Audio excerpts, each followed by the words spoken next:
The road to Raven's Peak twisted like a scar through the mountains, narrow, cracked, and half-swallowed by pines that whispered with the wind.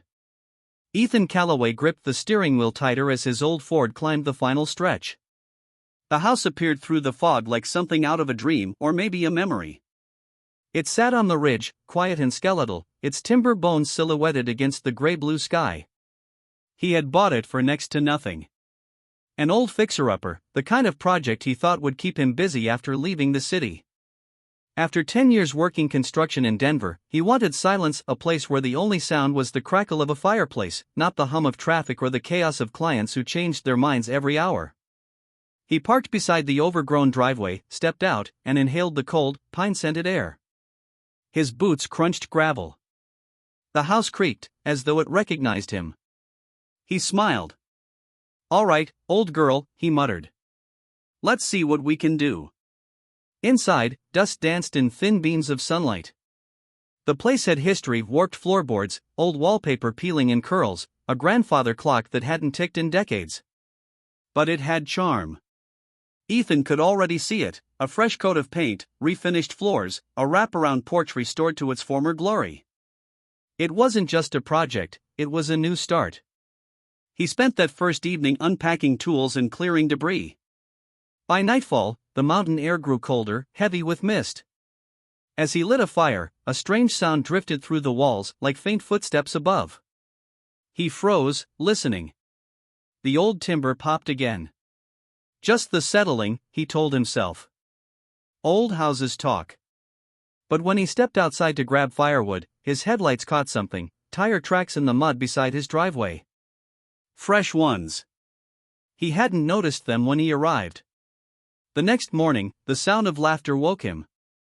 Children's laughter, high-pitched and cheerful, echoing through the trees. He rubbed his eyes and looked out the window. Down by the driveway, a silver SUV was parked beside his truck. 2 kids were running around the yard, kicking pine cones. A woman in her 50s stood near the porch steps, hands on her hips. Ethan frowned. He stepped outside, cautious but polite. "Morning," he called. "Can I help you?" The woman turned. She had short blonde hair, perfectly styled, and a smile that didn't reach her eyes. "Oh, there you are. You must be Ethan." "Yeah. And you are?" "Karen. Karen Whitmore. We used to own this place." Ethan blinked. "Used to?" She nodded, brushing invisible dust off her coat. "My husband built this house back in '94. We lived here for years. I just wanted to bring the kids by, show them where Grandma's old place used to be." The children waved at him. Ethan forced a polite smile. "Sure, that's fine. Just be careful around the side deck. It's unstable." Karen nodded, her eyes scanning the property as though measuring something unseen. "You've done some cleaning already." "That's good. It's a lovely house, always was." He nodded, uneasy. "Yeah, it's got potential." Karen's smile sharpened. "It's not easy to let go of something like this. You'll take good care of her, won't you?" "I plan to." She studied him a moment longer, then clapped her hands. "All right, kids. Time to go." They piled into the SUV, and the engine roared to life.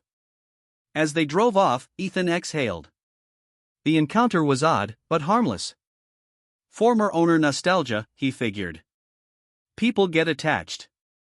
That night, he couldn't sleep. Wind howled through broken window panes, and the forest seemed alive, branches tapping, leaves whispering.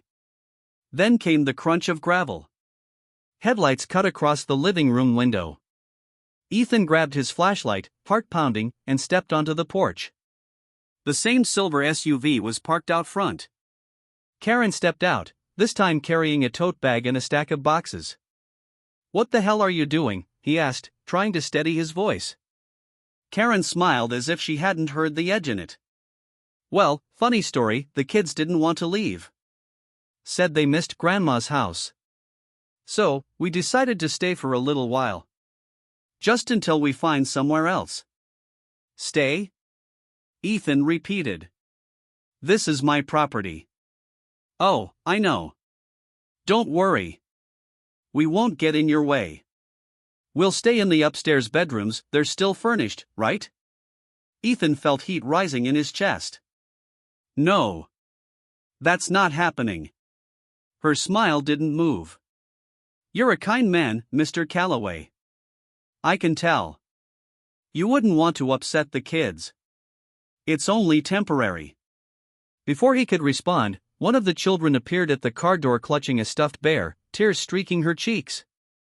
Mommy, can we please stay here tonight? Please? Karen looked at Ethan, expectantly. He hesitated. Fine.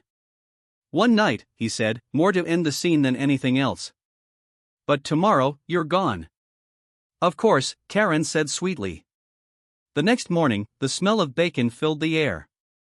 Karen was in his kitchen, humming as she cooked. Her son sat at the table, watching cartoons on a tablet. Ethan rubbed his eyes. You're still here? Karen turned, smiling brightly.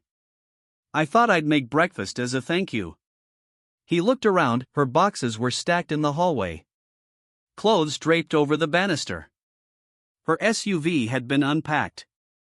This isn't temporary, he said quietly. You're moving in. She met his gaze calmly. It's a big house, Ethan.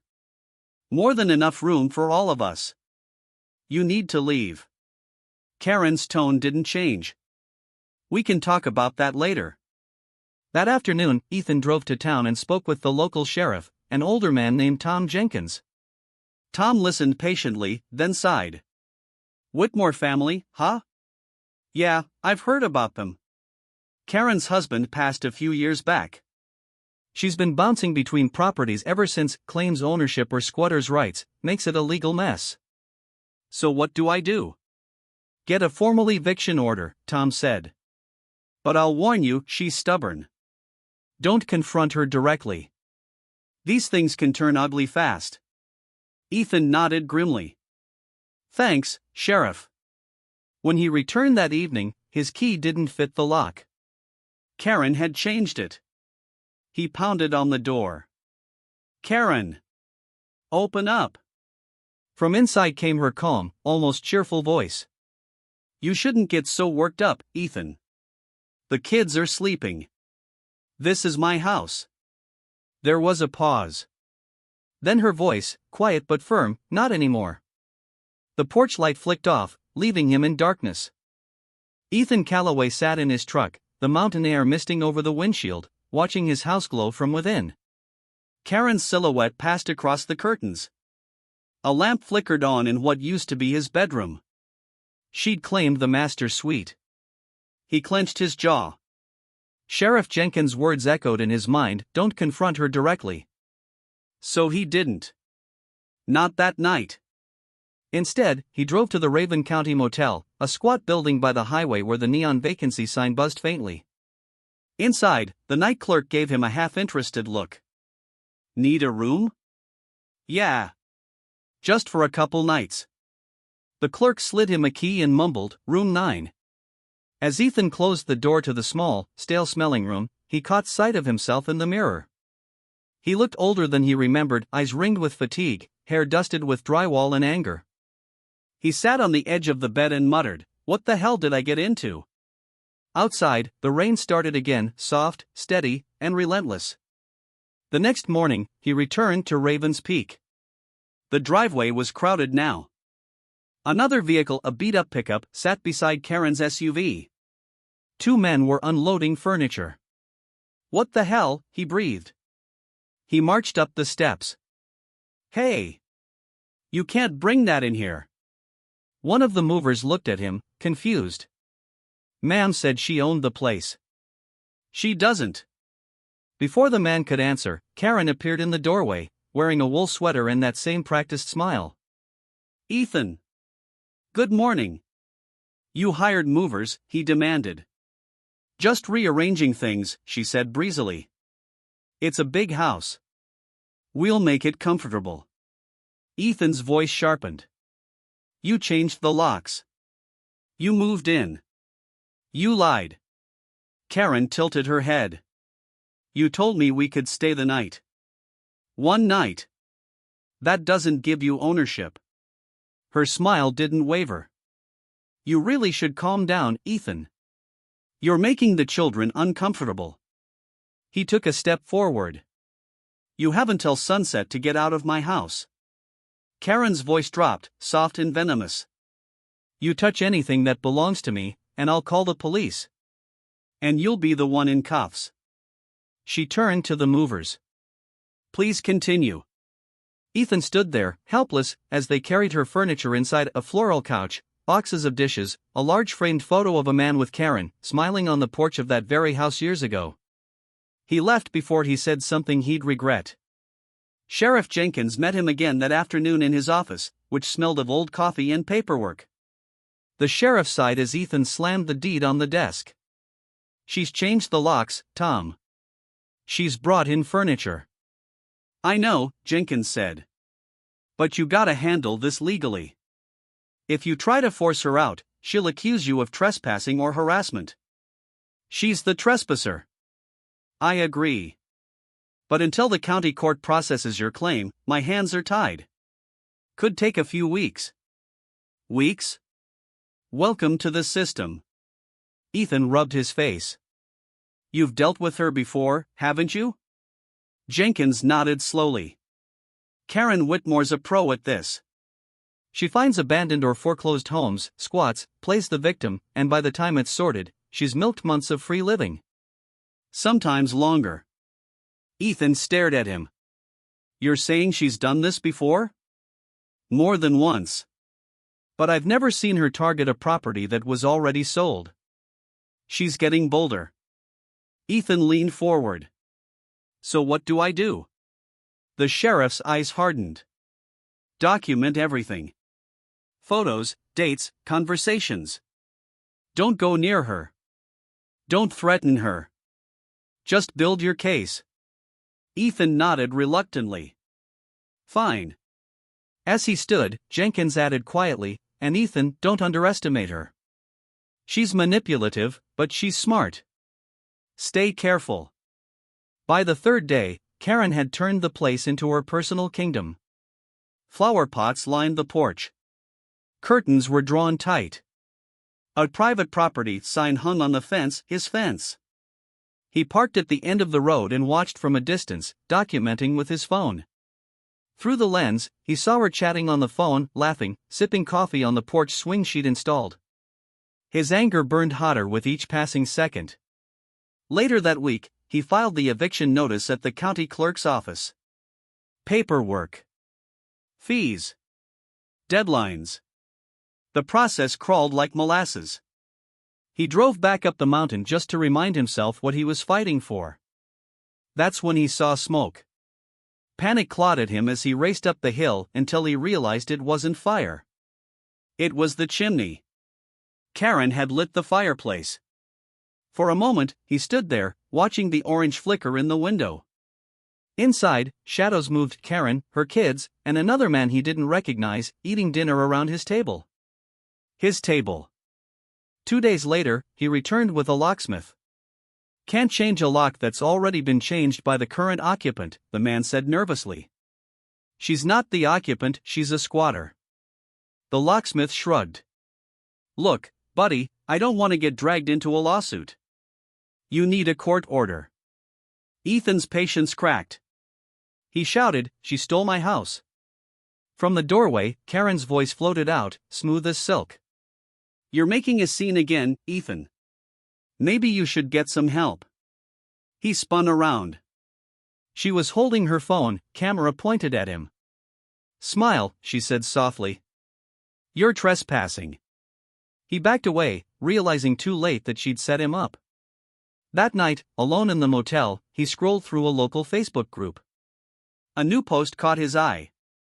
Beware of scammers selling property, claims ownership of Whitmore family home. His stomach dropped. The post had his name on it. Dozens of comments followed, strangers accusing him of fraud, of trying to steal an elderly widow's home.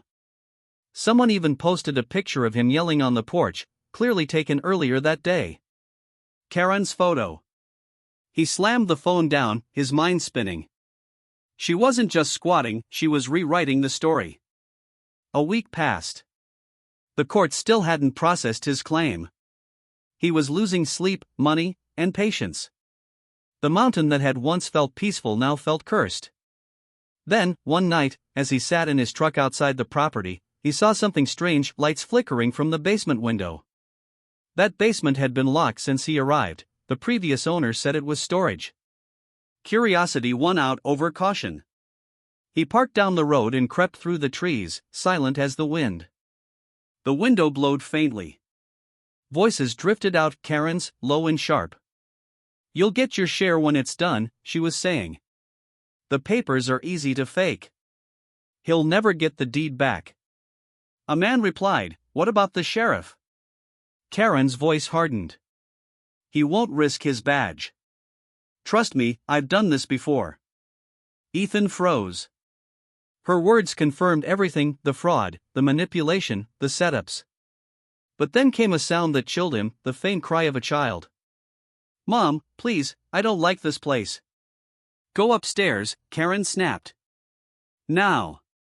Ethan backed away slowly. He had proof now, but no plan. As he reached his truck, a beam of light swept across the trees. Someone was out there, searching. "Who's there?" a man's voice shouted. Ethan dove behind a log, heart pounding. A flashlight scanned the woods, then faded. He waited until silence returned before driving off. By morning, Ethan had made a decision. He wasn't going to wait weeks. He'd ended himself legally, but definitively. He called Sheriff Jenkins. "Tom, I have proof Karen's running a scam." She admitted it. "You have recordings?" "No. But I heard it all." The sheriff sighed. "That's not enough for court. You need something concrete." Ethan's hands tightened on the phone. "Then I'll get it." "Ethan." But he hung up. He wasn't backing down. Not this time. As dusk fell, he stood at the foot of the mountain, staring up at the house that had started as his dream, now his nightmare. Tomorrow, he would confront Karen one last time. And he wasn't leaving without his home. Morning broke cold and brittle over Raven's Peak.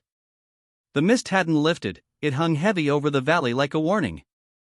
Ethan Calloway stood by his truck at the base of the hill, eyes locked on the house that had consumed his peace. He hadn't slept. His mind replayed every moment, Karen's smug smile, the changed locks, the lies. Today, he promised himself, it ended. He loaded his phone, a small body cam clipped to his shirt, and his folder of documents, the deed, the bill of sale, the notarized signatures. Hard proof. He wasn't going to yell this time. He was going to win this the right way. The drive up was silent except for the crunch of gravel under the tires. As the house came into view, it looked different, not the home he'd imagined restoring, but something sickly, infested. Curtains drawn. Smoke curling from the chimney like a serpent. He parked and stepped out. His breath misted in the air. Karen stood on the porch before he could knock, as though she'd been expecting him. She wore that same calm smile, coffee cup in hand, her kids peering from behind the door. "Well," she said lightly. "Back again?" Ethan held up the papers. "I own this property, Karen. The deed's in my name. You've been squatting here illegally. I have every document ready, and I'm recording this conversation." Her smile faltered just slightly. "You think that matters?" "It does. The sheriff has a copy. So does the court. You can either leave now, peacefully, or face formal removal." For a long, tense moment, the wind filled the silence. Then Karen's lips curled again. "You really don't understand, do you?" She turned slightly, gesturing toward the doorway. "This is our home. My husband built it. We raised our kids here. You people think you can just buy memories, but you can't." Ethan's tone hardened. "Your husband sold it. Legally. You don't own anything here." Her eyes flashed. "You think paper means anything? You think some city lawyer knows more about this house than me? She took a step closer, voice low, trembling with fury. You don't belong here, Ethan. The door creaked wider behind her. The children stared, one clutching the stuffed bear, the other pale and silent. There was fear in their eyes, but not directed at Ethan. Karen, he said quietly, this isn't about them. Let's make this simple. Pack your things, and... The slam of a car door cut him off. Sheriff Jenkins was walking up the path, hat low over his eyes, expression unreadable. Morning, Jenkins said evenly. Got your call, Karen. Ethan turned to him, stunned. Her call? Karen folded her arms, the picture of calm. He's been harassing us again, Sheriff. I told you he's unstable. That's a lie. Ethan snapped. I have everything documented. Jenkins raised a hand. Calm down, both of you. He looked between them, weary. Ethan, you got your paperwork? Ethan handed it over. Every document you asked for. Karen crossed her arms. Sheriff, my husband's name should be on that deed. I told you this property was stolen from us. Jenkins scanned the papers carefully, flipping through them in silence. The wind rustled through the trees. Then he exhaled, long and slow. Karen, he said softly, your husband sold this house 12 years ago.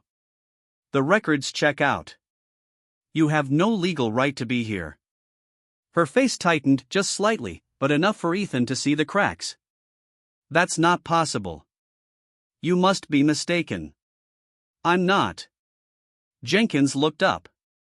You and your family need to leave the premises. Today. For the first time since she'd arrived, Karen's composure broke. No, she whispered. I'm not leaving. Ma'am, if you refuse, I'll have to remove you by order of the county. She turned on Ethan, eyes blazing. You did this. You couldn't just let me have peace, could you? Peace? Ethan said, incredulous. You stole my home. Karen's hand trembled as she gestured toward the children. Where are we supposed to go? You'll throw them out on the street? I didn't force you to come here, he said quietly. You chose this. For a heartbeat, she just stared at him, and in her eyes, he saw something raw, broken, maybe even human. Then it vanished, replaced by fury. Fine, she hissed. But you haven't won.